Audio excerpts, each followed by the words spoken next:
Well, okay, the stream's live. I think for some reason OBS has decided to play a little bit funny tonight, and all the different things have resized themselves, moved around. So welcome to day 2. We'll stick that one behind there for the moment, shall we? Okay. No idea if the stream's running. I suppose we ought to check on another machine just to make sure it's going.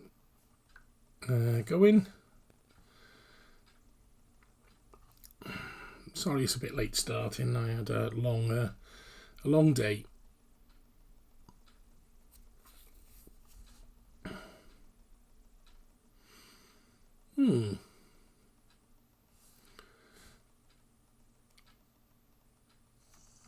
That's all right. We're doing well. So good. We're running live. Thanks, Jim. Appreciate that. So, where were we? Well, right. We'll give a few moments for people to come in, but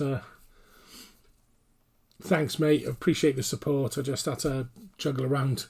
As usual, I was going to start at 8:30, and the capture card wasn't capturing, and I couldn't get the WebDAV connection up to the next.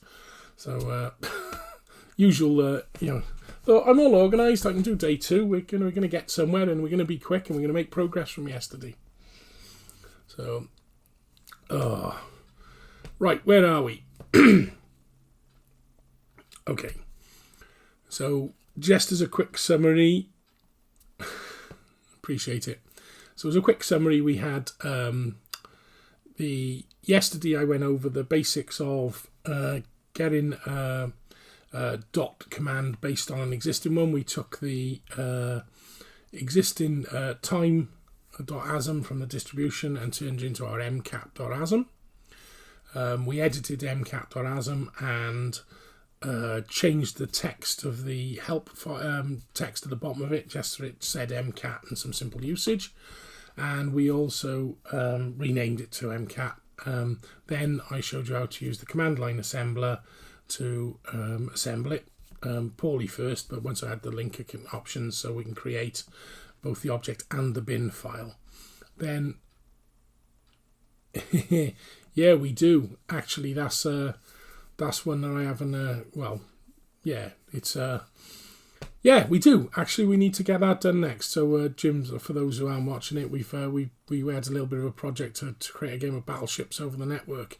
So, it's one of the ones that got left, so maybe that needs to be the next task I'm working out. This is getting the receiver working on the next was the big hiccup, and it kept crashing for some reason. So yeah, we need to go back to that one. Good point. So a little bit of a diversion, but hopefully this has got me back into a bit of next development, because I sort of got out of the habit of just doing it on a regular basis. So that was the whole idea of joining the jam. I think a few people have... it's easy to drift into other tasks and not actually do this. So, yeah, all right, we'll have another crack at that one fairly soon, I think. I'm about ready to finish it off. Yeah, we'll do the next task, I think. So get this MCAT stuff, and hopefully other people can run with what we produce as an output of this. My idea is if I get some basic microdrive handling, then hopefully other people will be able to improve the number of facilities we got for microdrive handling, which will be good. So and that will then, the battleships one would act as quite a good demonstration of network gaming, maybe directly on the next. So yeah, tell me about it. So like I said in my thing, I will apologise. I've had a couple of pints of brains bitter on the way here. So my loquacious nature may be also punctuated with some needs to take a trip out the room and have a drink. But it has been busy. We've had a busy life, and I think most people have, and they've all been through the mill over the last couple of years. So it's good to see things starting to recover a little bit, and it's taking some time to do things. So right. So we've got to that point where we took the existing mcat.asm, we turned it into, and we're ready to go with it now to do something about it. The second half of the stream then was really about explaining how the interface on the next works, and why there is a problem with using the interface one always plugged into it physically, why you can't just use it because it conflicts with the SDI interface, and the port numbers are using it.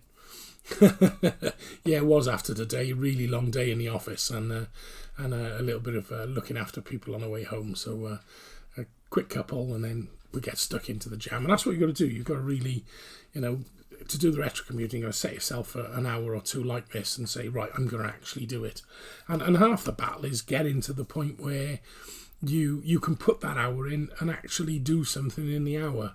And that means having the environment set up. And that was the other thing I was hoping to show people, is you don't have to have a massively complicated environment that is complex to set up just to do something like play with dot commands and learn a little bit of assembler. And as I say, by the end of the week, we hopefully get to the point where we can assemble a code on Odin as well, because that can just be done on the Next, and that really is a good experience. So we now understand that we've got to use a couple of outs to turn it on and off. So I thought we'd tackle tonight is making the mcat command basically allow the Next to boot the interface one. So we had maybe an option mcat -i to initialize, which will do those out commands that you've got to keep typing. So basically you'll have a command on the dot command, you hit it and it'll initialize the interface one ready for use. Now, in order to turn it back off again, of course, we can always put a file onto the microdrive itself that allows us to go back into the other mode. But the idea then is we will build the mcat.asm out to make it go into the microdrive, do something with the microdrive, maybe spin the motor, whether we get as far as a catalog, that's the plan by the end of the day, but spin the motor and then go back into the next mode, either under ESX-DOS, and we will obviously play with Next ZXOS as well to see if we can do it under there.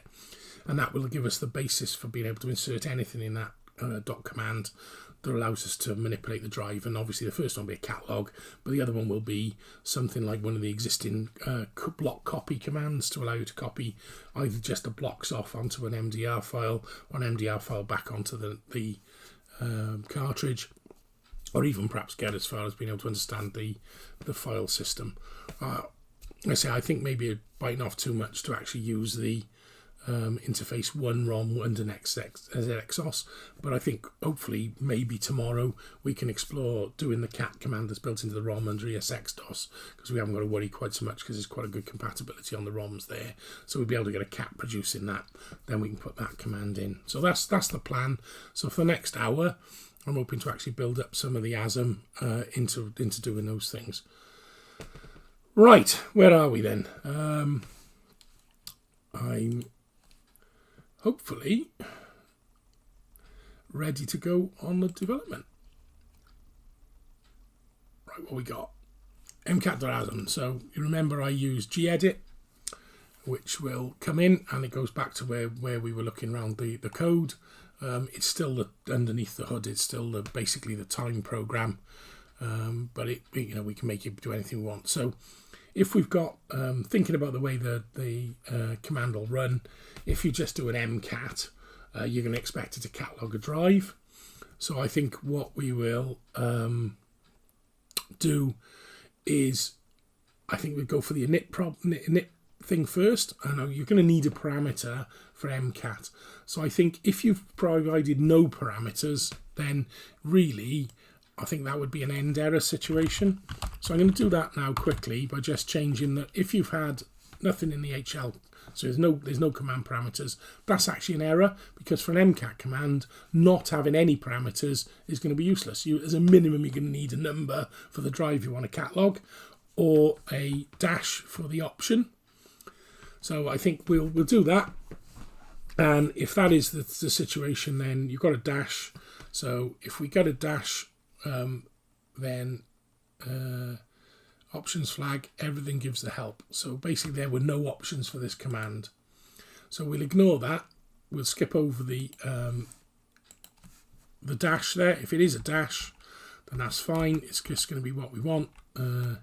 If it's not a dash, and this is the key thing here, so to compare with the dash, if it's not the dash, it's going to be an error, because would it be? That'll actually be the catalog, I think. So we'll go to the catalog program. So basically, if you've not got a dash, if it's not a dash immediately, we're going to assume it's a microdrive number. So I'm thinking on my feet here, writing a bit of code, because at this level, a bit of planning helps, but thinking about what's happening as we come through, the logic is that. So in this thing we call a cat program, we are going to make it look for a number probably in following us, just a single digit, because it's only going to have to be 1 to 8 because they're valid microdrive numbers, and that'll give us the microdrive.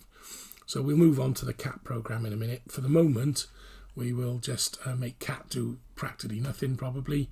So what I'll probably make cat do is be a synonym for reading the date or something like that.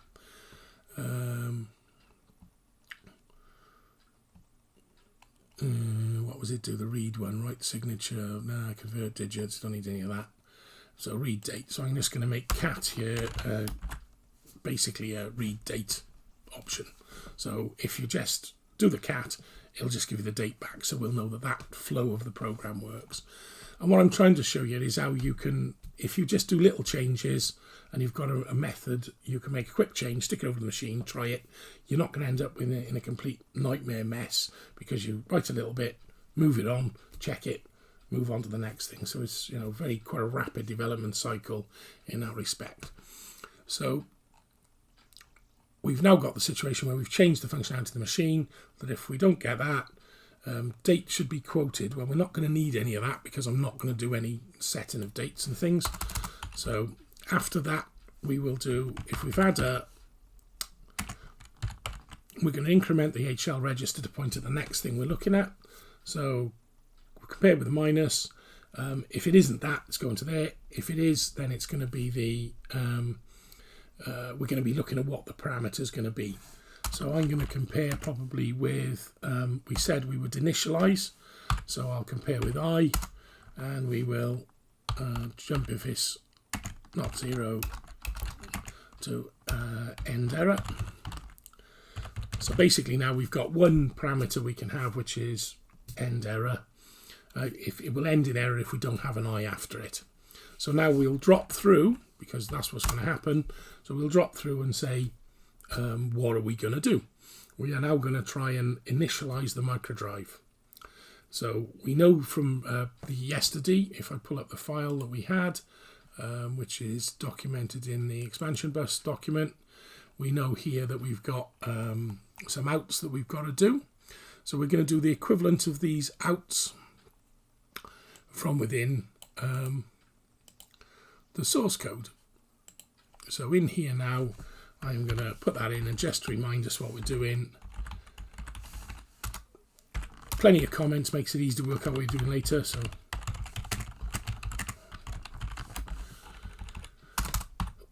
now, one of the things you need to know about the Z80, and don't forget, I'm quite rusty with Z80 code as well. I've been writing a lot of other processes lately. But one of the things you've got to remember is these port numbers, 9275 and 9531, they're 16-bit numbers. They won't fit in a single byte.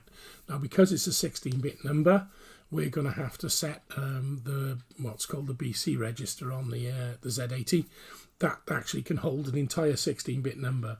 What happens then is we can do an outc command, and implicitly then the contents of the B register are stuck onto the upper half of the addresses, because don't forget, a 16-bit address bus has got lower 8 bits and the upper 8 bits, and normally hanging over from the older days, it was only the lower 8 bits were ever used as address for port, so the instruction is inherited from the 8080 instruction set, but so Z80 had some extras on it.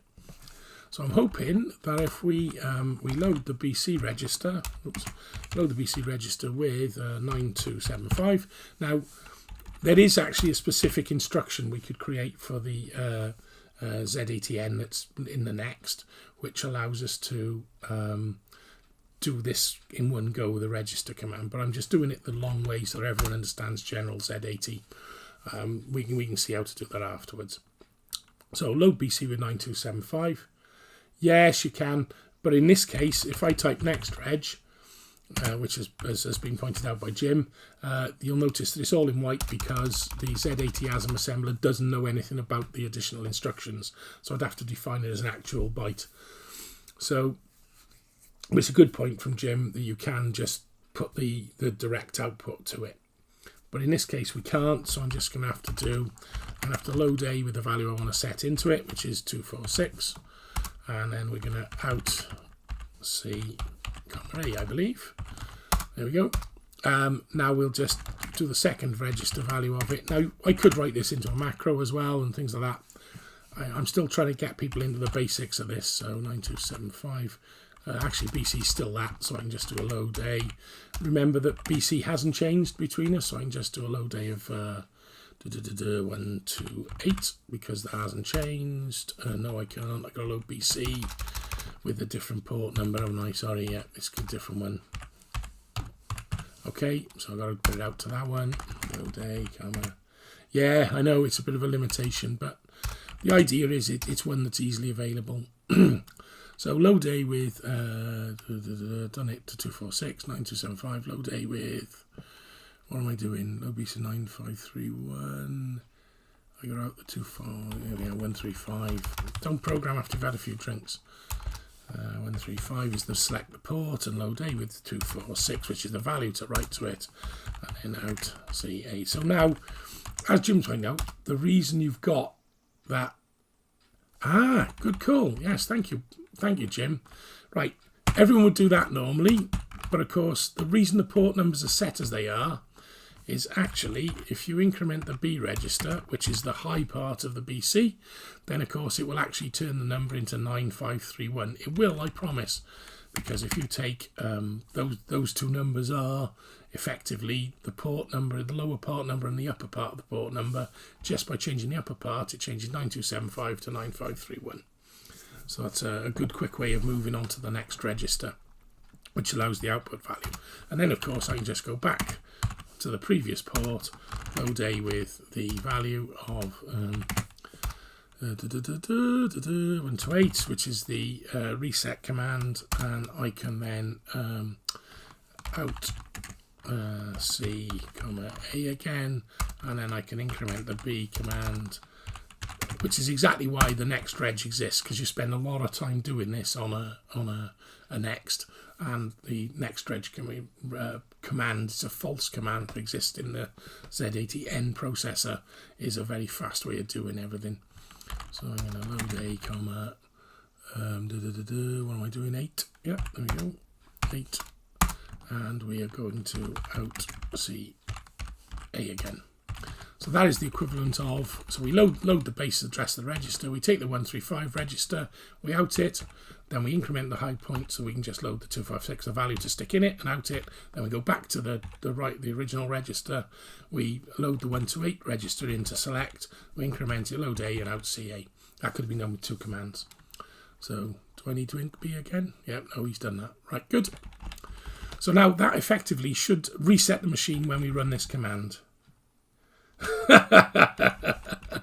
Yeah, well, and to play fair, most of us would have just copied that entire block and changed the numbers, so we'd have had a macro to do it. So trying to go back to the very simplest is like not easy. So okay, all right then. Sorry, Twitter's going nuts because I tweeted a few things earlier. So we've now changed, that should be the command, and reality is it doesn't matter what we do here because the machine's going to just reset. So actually I'll probably put a halt command in because it's never going to reach it, but just in case, then we'll let it get there. So that's going to die now because that command there is going to, that final out is going to reset the machine. So I think that is now a mcat command that will show us the date if you just type, it'll show us the how to use it if we just type mcat. If we put a minus, then we will get as long as we've got an I after it, we will get a reset machine and the microdrive will be set up. If we don't, then it will be expecting a number for the catalog command, which will just show us the date because it doesn't actually look for the number. So it does really, as long as you put anything on it, it should do it. So that's the 3. And this is where we're coming to now is the test suite. We need to test all 3 of those scenarios now to make sure we've got the route through the program working and it does as we expect. So I've saved it. Now, yesterday, I did all this fiddle back 4 and all the rest of it to show you how it does it, but in this case what I've done now is I've restored my external tools, my Z80ASM actually does what we said before. It'll assemble the program.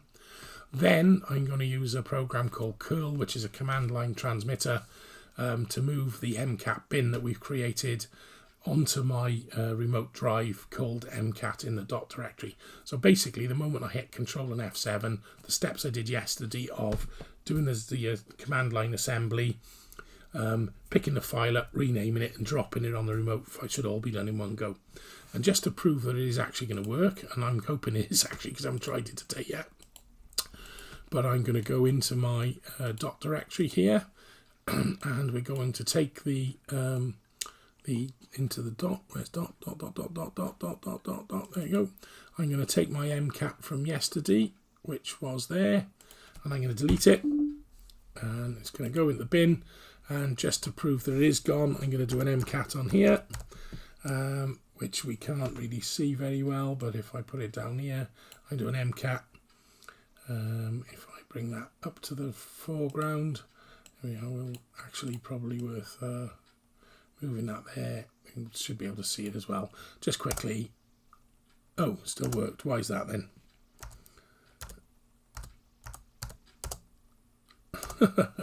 Thought to delete it from here.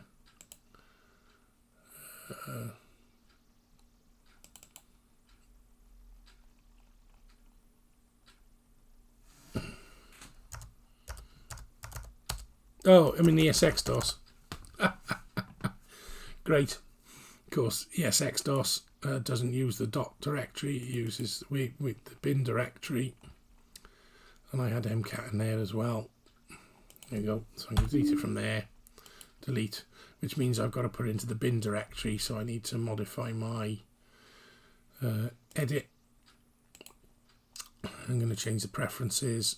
No, I'm not. I'm going to change the external tools management to curl it and put it in the bin directory. No, I do want it in dot, don't I? Because no, I want it in bin because I'm doing an MCAT. There you go. Right, okay. So that should be ready to go. And I should now not have it on here. No such command correctly. So let's do it. Let's do Control F7. It does the build. Code size is done. It's copied it in. So now I should be able to do an MCAT. And it's still MCAT version 0.1. Now, normally I would have changed the 0.1 to 0.2, but I haven't actually sent this version anywhere. I'm only doing it locally, so I don't really need to change the version number, although it's handy for yourself to make sure you have definitely got the new version to do it, but numbers can rack up fairly quickly there, so it's just good management. So that's working, and if I do an MCAT now, I won't test the -I yet, purely because that will reset the machine. If an MCAT minus should give us an error, yes, and MCAT, if I do an MCAT.MCAT, and we do -I, this should reset the machine and get it ready for the micro drive. No, it didn't. Oops.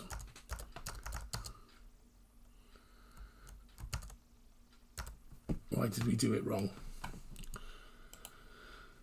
Okay, let's look at what we did wrong then. So, if we did get a minus, then the 0 flag will be set. So if it's compared, the 0 flag will be set. We'll increment it, compare with an I, jump if it's not an I to end error. Right, okay, well, let's use my technique to make sure we're actually running the right code then. I'm going to change that number to 2, and I'm going to do a Control F7, which will rebuild and send it. So now when I do an MCAT -I, it's not actually running the right version. Cool. See, you just got to be really wary. So where have we got MCATs then? Dot.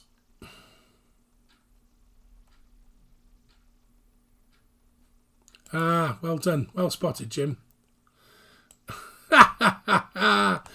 Oh, goodness. What a simple error. I don't know why the version didn't increase, though, but he's quite right, because I don't actually put the value I want to compare into, get it from the address pointed out by HL. I need to put that into the accumulator. Thank you, Jim. After inc HL, yeah, spotted. So But I still don't know why we're not getting an incremented version number displayed. There's something wrong there. I think I'm running the wrong version anyway, so it wouldn't have worked. Even if it'd been correct, it wouldn't have worked.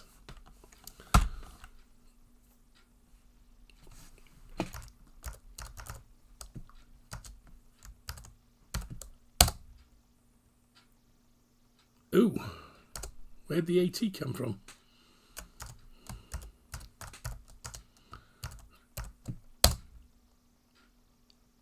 That doesn't look good, does it? Something's wrong. No, but it isn't, and it's not displaying the correct version either. Okay, so showing the date.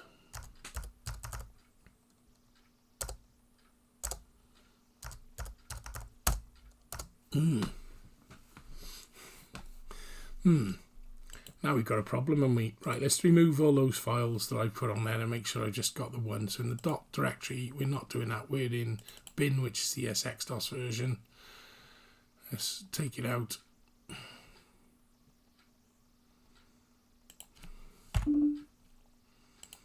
Right, just make sure it's gone. Okay. Let's check my transmission was correct.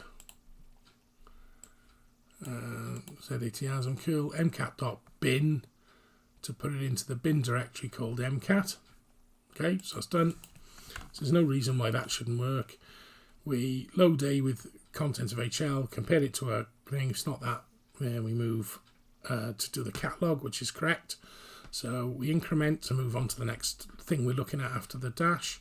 We load it into the A register. If it is I, which means we want to do a reset, and it'll fall through to here. If not, it'll go to end error. So the only option available to us is I, and we'll load all of that. We set the BC register there. We do a 135, and we out that, and then we increment B. We load the 1246 into the A register. We out that, decrement B back again, load A with 128, out CA, increment B, load A with 8, and then out CA, which should reset the machine. And then we halt, which should never be got to. So maybe what we need to do is an end error should print the message of mcat version 02.usage. So rebuilt again, file upload succeeded upload. So when we had a file of 783 bytes.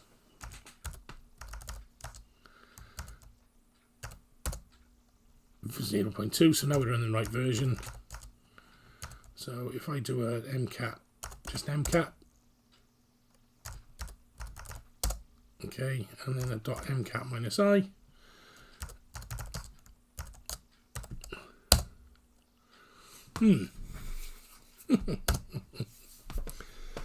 Great. Time to stare at the code a bit more. What have we done wrong? Okay. Basic errors.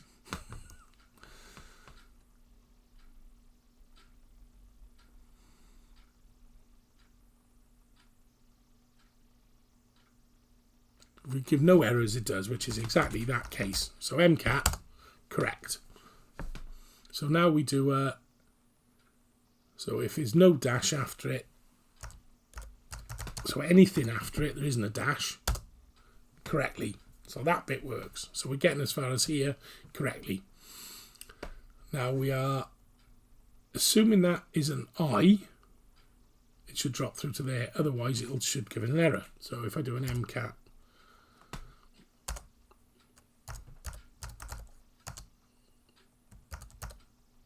no, let's do a U. Correct, it gives us the error. So we're getting as far as here. So the problem that's going wrong is in here somewhere. That statement is not the equivalent. 9275. Set in register 135 by doing an out CA. We're incrementing B, which gets us to port 9531. We set the value to 246.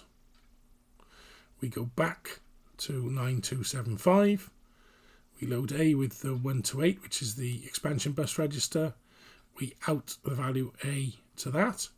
we increment B to go back up to 9531 for the value. We load A with 8 and we out C A. And at that point, we should do a soft reset on the box.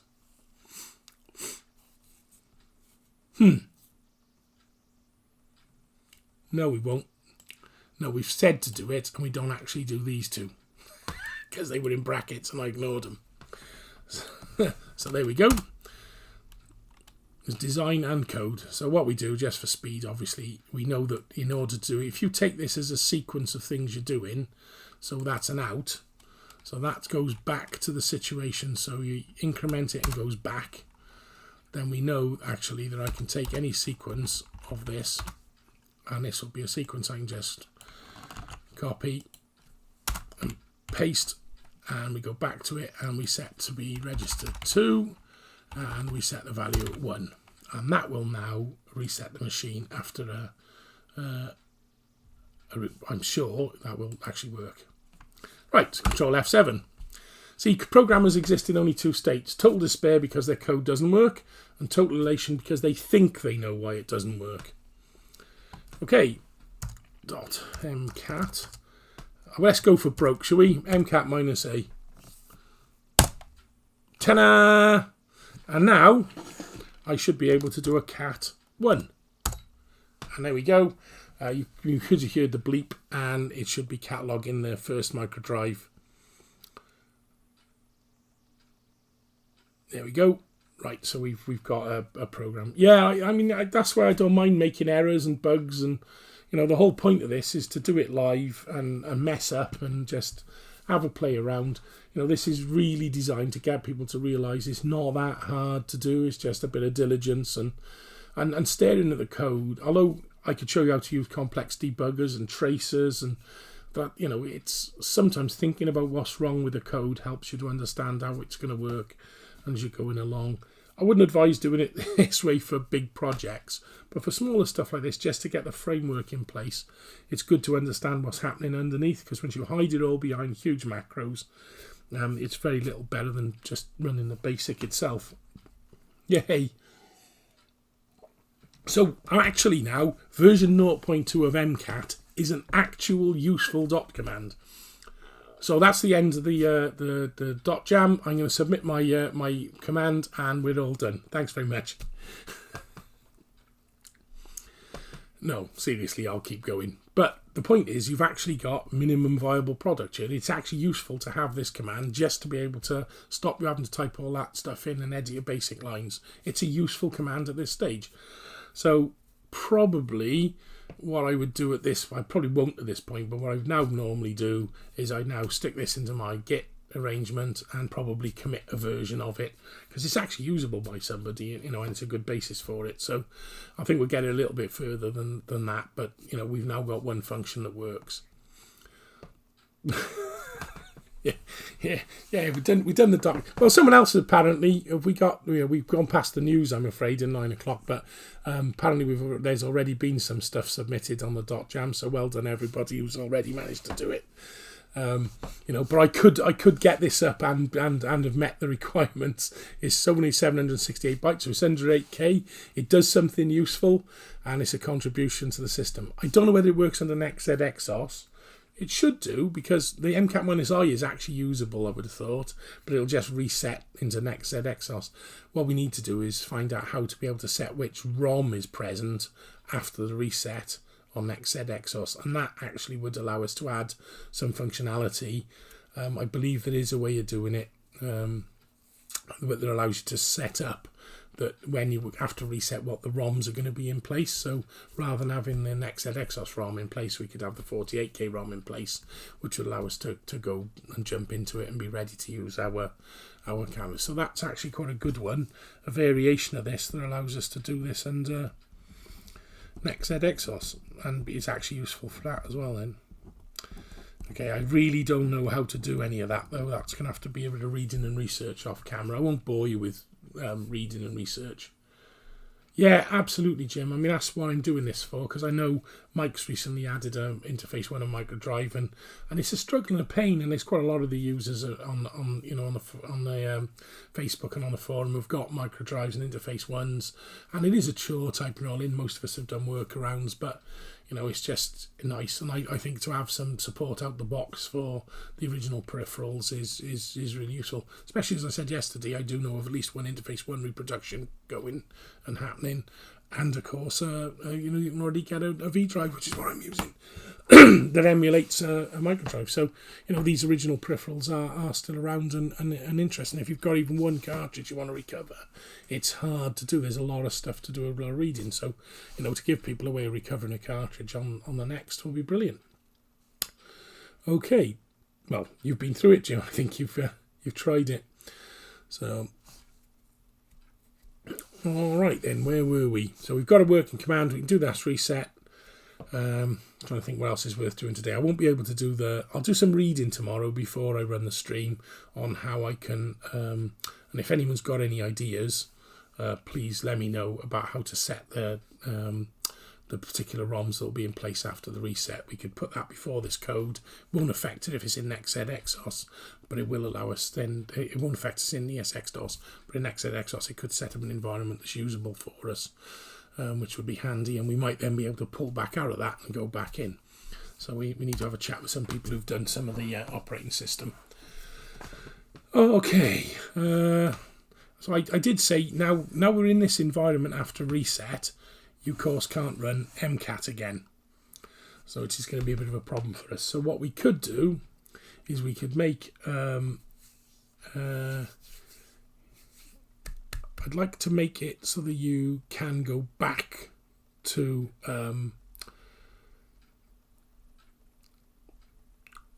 how can we do it? So we can use this same technique now to take to put us without the reset. No, because you've got to do it at least once to do that, and then you need to go back in and out. This is going to be a hard one, isn't it? Trying to design on the fly. Because you need to have done the initialize. Yeah, the uninitialize is harder.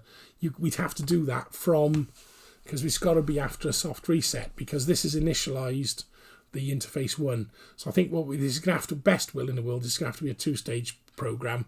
We're going to have to put a little program on the microdrive cartridge that basically does the uninitialize. So that's a good step now, I think, but it's going to have to be a microdrive based program that does a couple of outs to take us back into NextZXOS. But now we've done this in it once, then we could run MCAT subsequently to be able to do other things. Now, longer term, I should be able to do the init myself by just copying the boot ROM that happens in the Spectrum Shadow ROM. We can just set up the variables and do whatever it's going to do, so we don't have to do it this way.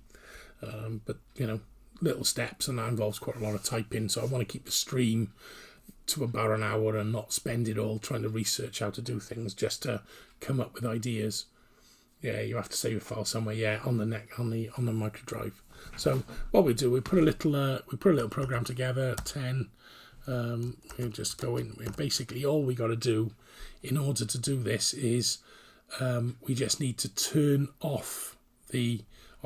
back on the internal SD card, and then disable the interface immediately. Now there is a guide that was done by Phoebus and not sure who else did it. I can't remember, but there's basically a guide done by, I think it was Robin actually, about how to jump back and forth, and that's exactly what we're doing here. So we'll put an out in, make that a bit bigger so you can see what I'm doing as I'm chatting. So there we go. So we'll do an out, we're just basically going to reverse this, so I'm going to do a 135, so out 9275. 9275, comma 135 colon out 9531 comma 255, which sets all the bits, so that'll re-enable the SD card, and then out 9275, 9275, comma 128, which is the expansion bus, and we will put that onto 9531, 9531. I believe it's 0, which will instantly disable the bus because the top bit will now be set. So I think if I save that little program, so save onto microdrive 1, I'll call it run actually.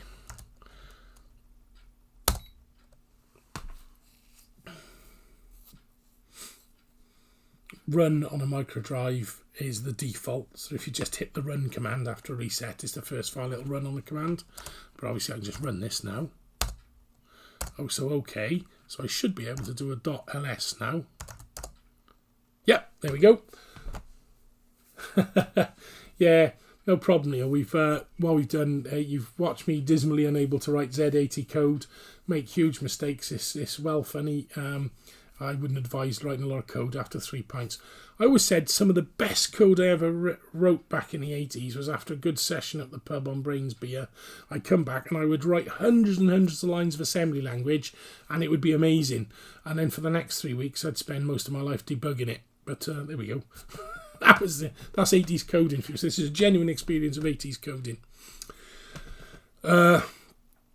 Okay. So, but we can now switch back and forth between it, and that's the interesting point, because I don't need to do an mcat -i now. So the next, when we can hopefully do the catalog by just doing mcat and a number, and I should be able to just do those outs to change turn the interface on, and turn the SD card off and the interface on, but I don't have to do a reset. I could just jump in. So we can. What we do is we do a version of this now. We'll do a version of these outs that is just for setting up a machine. So it'll basically be a version of this which just does the 246. It'll do a 128, but it would only need to be a 1. It'll only need to set the top bit, so it's 128, and I think that will allow us to actually do the catalog. So what I'm going to do is where we had the cat, I can't remember where I put it. Didn't I make one of the programs a cat? There we go. So what we're going to do, I'm going to make that a instant switch back to microdrive. So that will be a 128. So basically I've copied that entire set of instructions, which are basically the same thing for those who've just joined the stream. They're the basic equivalent that we did yesterday to turn on and do a reset. But I do the reset once when I do a -i on the command. And once you've run the command once and gone back to it with the stored file on your microdrive, you'll be able to do it again, but that'll actually do it. So we'll get a date output, and what we will be in microdrive mode, and I'll be able to do a cat in basic. So that again, rapid development. I've made very little change, hopefully just one thing. So now I can do, and the other thing we've caught up today is instead of having to do the assembly by hand from the command line and then the rest of it, I've automated it on my build.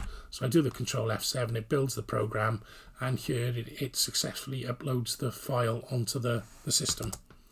So that the file has now been updated on here all in one go. So if I now do an mcat 1,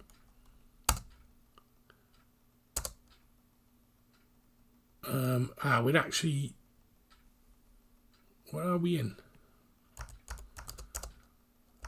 Right, okay, so I am in it, so I should be able to do a cat,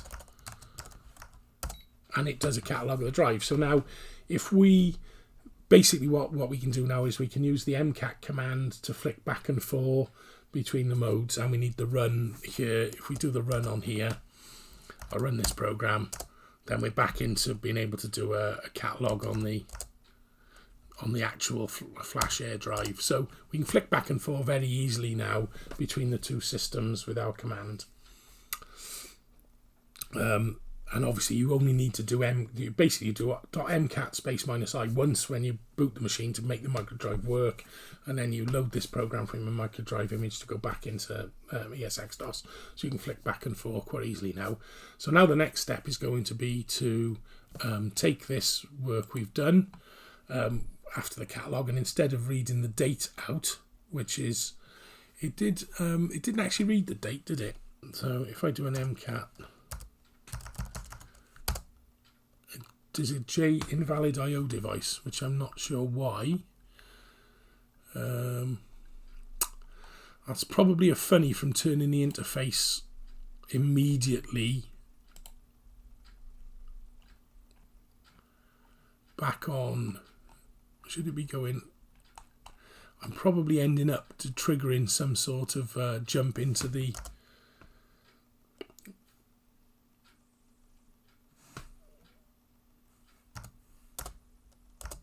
okay. Right, so I'm now in NextZXOS mode. Everything's hunky-dory. If I hit the reset button a minute.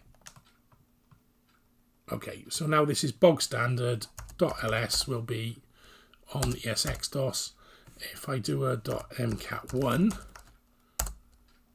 and get an invalid IO device, nothing happens. I can't do a cat of the micro. No, it does work. There we go. Yeah. Yeah, I'm wondering about that. Maybe that halt might be more important. And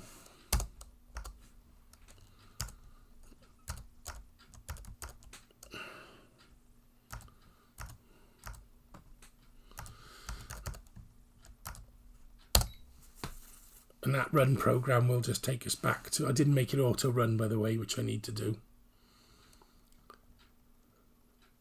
So I'm going to actually save into microdrive back. I'm going to make that an auto run program.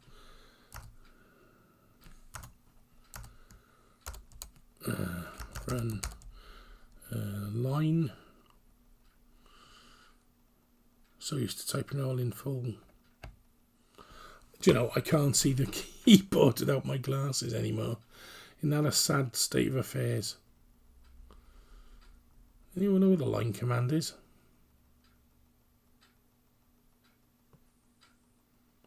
That's with my glasses on.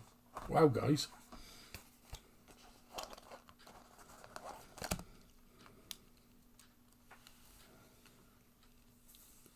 Oh, that's better. Don't get old. I never had this problem in the 80s.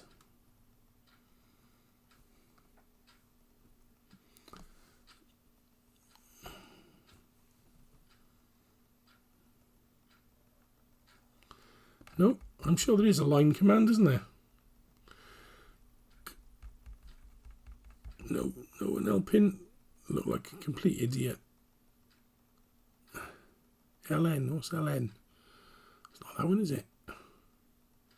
Line. Extended mode 3, I think it is. Nope. Just symbol shift 3? Nope. Cap shift 3?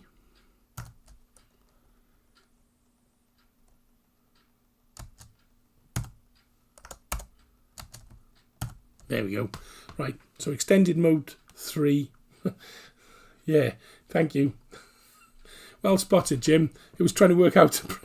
So line 10. There we go. I should overwrite the run program, I hope, on the microdrive. Right. Right into read file. Oh, of course. Wow. So you've got to erase star m semicolon 1. This is an exercise in how microdrives work, isn't it? Run quote erase star m1. Yeah, that's right, isn't it?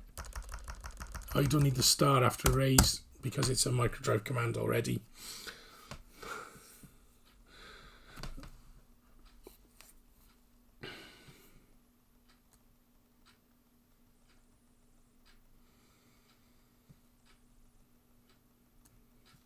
I forgot how long this stuff takes, don't you? There we go. Save star quote 1 quote run quote extended mode line 10. There we go. So yeah, I got that in the end. Thanks, Jim. I had to run a beginner's stream on how to do stuff because I can't remember half of it myself.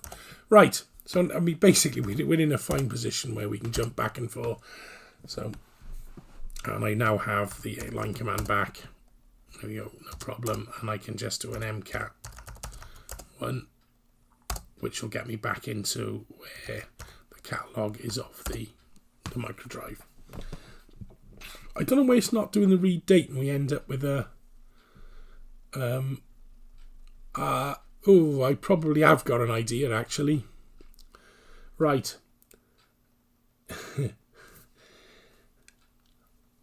I've worked out exactly what's happening.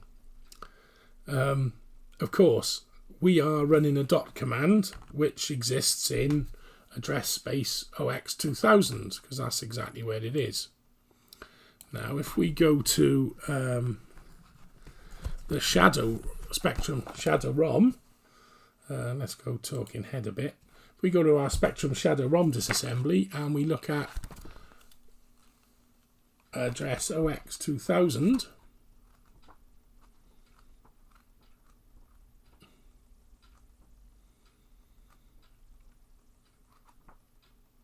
one E, one F. Oh, it doesn't go all the way up. It goes unused locations all the way up to 1FFF. So 2000 is not used. Okay. I did think it was jumping into the Spectrum Shadow ROM somewhere. So, yeah. Right, okay, where's it going in 2000 in the normal ROM?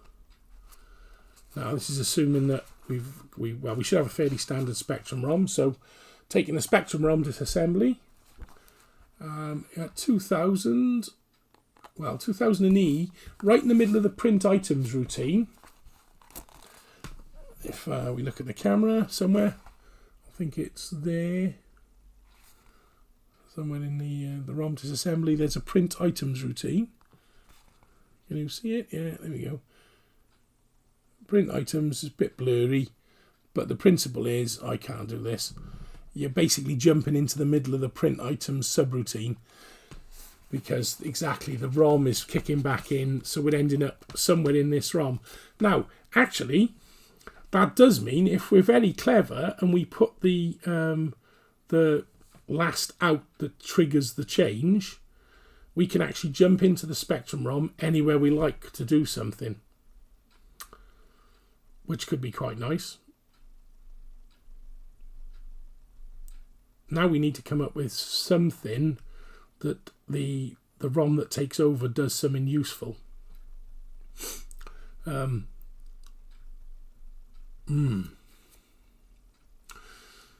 could we do usefully? I mean, that's probably not harming us, that error message, because we're jumping in.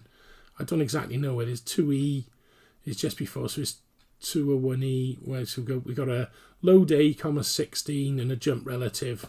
So it's going to skip back over those 4 bytes from E because E is 14 hex. So that's 4 bytes. Then you've got 2 calls, which are, 3 calls, which are 9 bytes. So 9, 10, 11, 12, 13 bytes.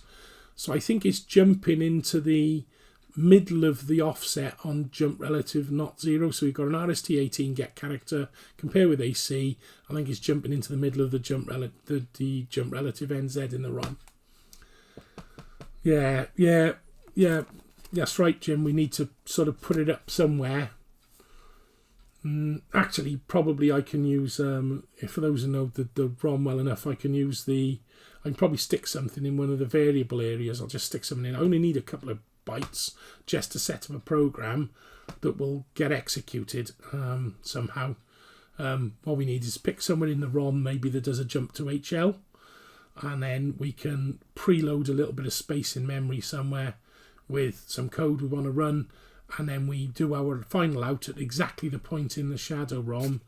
It's a bit like imagine the parallel universes, and we just pick our jump point to jump between the parallel universes. So we jump from our ESX-DOS command that's running into the alternate reality of the microdrive ROMs and all the rest of it. So again, that's going to be a bit of research we're going to have to do, is to pick a suitable jump point and a little way of doing a bit of code. But that will be easy. We'll use the Spectrum ROM to insert some space. Command line buffer, yeah, not a bad one. We could just stick, literally, we probably only need a handful of bytes to just set something up that's useful. Because what would be really handy, if we had a big enough space, we could actually create a we could actually create a command to run, and if we jumped into the right spot in the ROM, we could get it to carry on interpreting a bit of BASIC somewhere that actually does the cat on the microdrive for a laugh. So yeah, interesting little challenge. So makes my brain hurt trying to think about how to do it though. But yeah, I think Jim's suggestion was the command line buffer is a section of the variables in the Spectrum that you can, is basically where it's interpreting the immediate command line. So we could build a little bit of BASIC in there that then gets executed and pivot into the ROM at the right place. But that needs planning. Definitely needs planning. 0700 hex is the return address from the shadow ROM. Okay, nice one, Hank. Yeah, 0700 is got a... Yeah, we can't get that low though, that's the problem. Because we're at 2000 when we're running, which is where the dot command is loaded. So we're struggling a little bit. Trying to look where else, yeah, because the 700 address... Yeah, evaluate parameters in the unpage, yeah, onto the ret. Yeah, we need an equivalent to that in the main ROM above 2000. Now the state of us is going to be a bit of a mess. The stack's going to be a mess. So I think it's probably best we do something that cleans up the context, because we've ended up, as running a dot command, we've ended up in a very specific context. So I don't know whether we'd ever be able to get back to our context, because that would be quite clever. Because that was my original thinking, is that we could use the interface 1 ROM somehow, jump into it and cause the cat command to be run in that ROM. So we could do that fairly easily. Like I said, as Jim said, it's got to be somewhere to jump in, and then that 700 the run page is back out again, back into the Spectrum ROM. We'll just leave the BASIC running. So there's no way we can switch back into our context. My original intention was to sort of use the microdrive catalog part of the subroutine and set something up, but that needs a bit of digging in the ROM. I don't know, well, it's many years since I've done any management of that. So interesting, but it's a good one. It's a good one if we could get back from that again, somehow by loading the stack up with something that when that unpage and the ret does it, it comes back to us as into our command. That would be quite powerful. And quite like that. That needs some real thinking. I don't think this is it's a thought process. That's not something you can do as a rapid development. Okay. Anyway.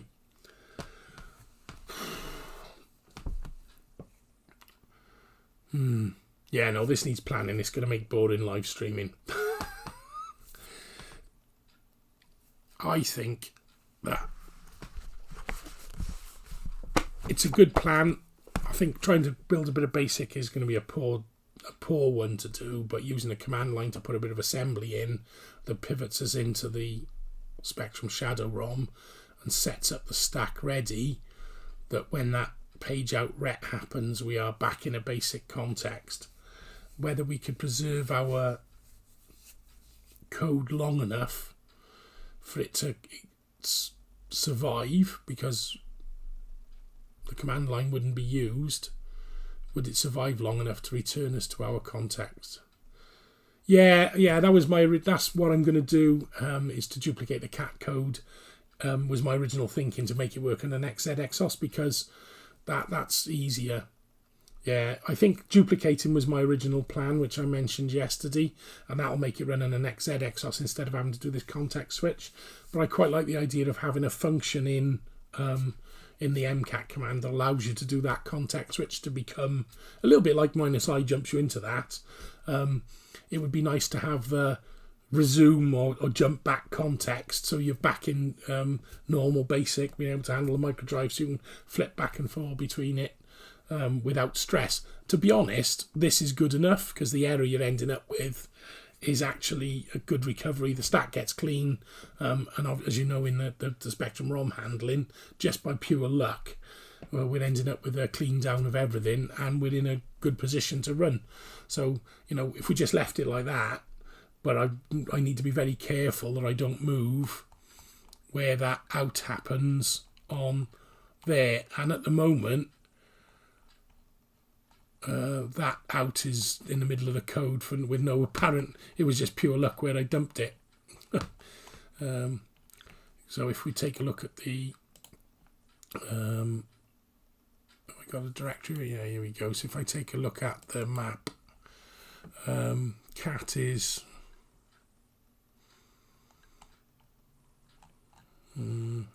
here, is at 20FB actually.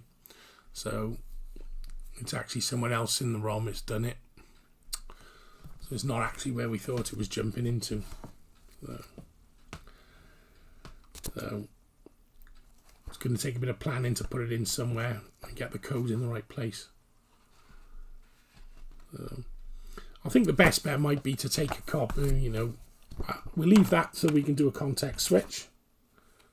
Ooh, found a manual for a Kempston Centronics interface. I must have that hanging around here in here somewhere. Yeah, I think I'll just copy the thing. Well, I was going to use Penel's code, wasn't I? So for tomorrow night, I'm going to hopefully have quite a few hours. I've got a bit of running around to do for my mum, but I should have an hour or two before the stream starts. I'll try and find a copy of Penel's cat code online somewhere. We'll stick that into the command, and I'll try and formalize where that swap happens in the context.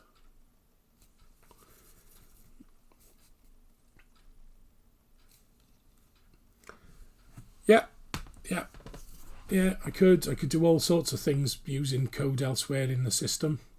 So yeah, it's probably the best way is to have a bit of code that's compiled for somewhere safe, and then just use that page, allocate it when we're in. I don't need to actually in Next, but just whatever, and have a stable page and run code wherever I want to for doing the switching.